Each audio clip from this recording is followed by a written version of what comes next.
Hello, hello, hello. So, I just watched The Batman, directed by Matt Reeves, starring Robert Pattinson. And I gotta be honest, I did not have high hopes for this film. I thought it would be, quite good. I didn't think it was gonna be anything special. The cinematography, everything looked really nice.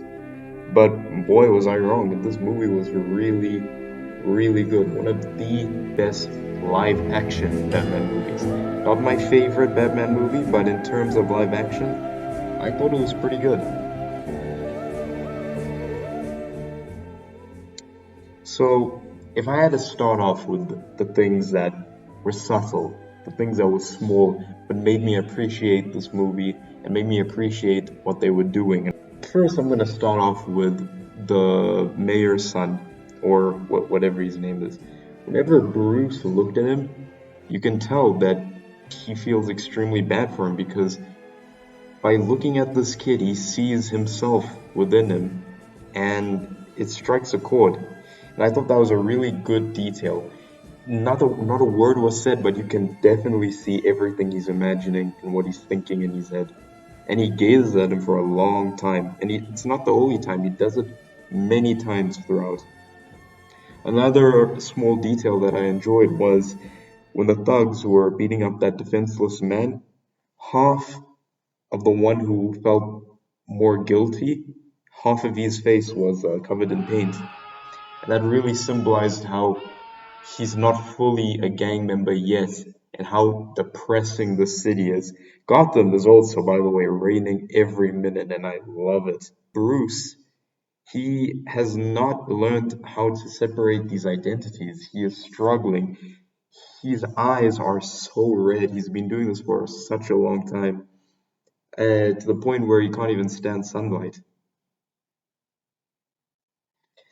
Now, here are the big plot points that I really enjoyed. The things that this movie was showing that it succeeded in showing. Bruce cannot separate his identities yet. Robert Pattinson has said in interviews that he feels like you're a psychopath if you switch on and off, which is why he did that. But I believe that if you think about it in another sense as well, Bruce is he's only done this for 2 years. He's not fully prepared to take on that mantle yet, to be Bruce Wayne and Batman. Right now, Batman, sorry, is his true face, is his true identity. Another thing that I appreciated were that his parents weren't good people. They weren't. They were involved in some shady things, especially his mother, as you find out in this film.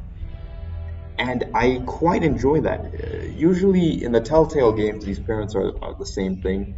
And in this movie, it does the same thing as well. But usually his parents are seen as, the angels of Gotham, the good people of Gotham. But I kind of like it when they're bad, when they're not perfect. They're just like everyone else. They're human. They make mistakes. And it shows how Bruce really rose above them and he's doing the best that he can. He's being better than his parents ever were. Another thing is, I like how the elite and the corrupt and the poor and everything was depicted, how the mayor was corrupt, the cops are corrupt. Gordon, my man Gordon, is the only good cop ever, and it makes sense. This is how I view Gotham, and I agree with the movie's depiction. Everyone is a scumbag except for Gotham and Batman. Bruce sometimes considers if he's doing the right thing, keep on fighting these people to see if what he's doing is making a difference. Because in the beginning, he doesn't even know that himself. But that leads me to my last point. The Riddler wins. The Riddler never wanted to kill Batman. Originally, the movie was making it out to seem that he knew it was Bruce that was the Batman. But if that was the truth, I don't think he would ever want to kill Batman then. Because if Bruce was Batman, that would mean that Bruce is his inspiration, the person he aspires to be. So I think he didn't know that Bruce Wayne was Batman. I am vengeance line resonating with another like-minded group really gives Batman a reality check. He decides that this is not the way to go. You can be vengeance, you can be that frightful force, but none of it matters if the citizens, if the majority don't agree with you, if they don't see you for what you are, if they don't see you as a protector. And Bruce, at the end of this movie, learns that if he continues acting like this way, he's just going to end up like the Riddler. So, in a good turn of events, the Riddler succeeds, but his plans to break the city down doesn't, because Batman remains strong, and Batman inspires everyone. Batman no longer hunts down the corrupt. Batman protects the innocent as well. But there were some things that didn't make this movie as great as I thought it was. The plot, the mystery was interesting. The riddles are super fun, you know. It's really clever, but the plot can be a bit tedious. Uh, and there was one thing that made me really hate this movie, and it was the Joker reveal. Of course, he's labeled as Arkham inmate, but we all know that it's the Joker.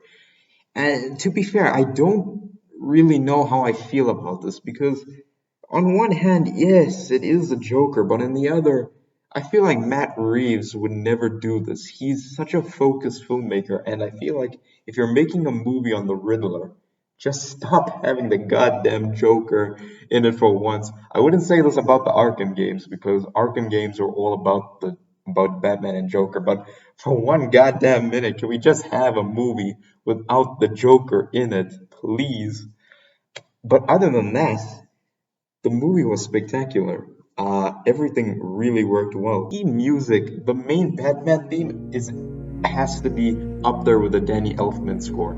Of course, I wouldn't say it surpasses it because, come on, my Lego Batman video game fanboys out there, we all know that Danny Elfman score is the best. But you know, this thing was up there. It was up there.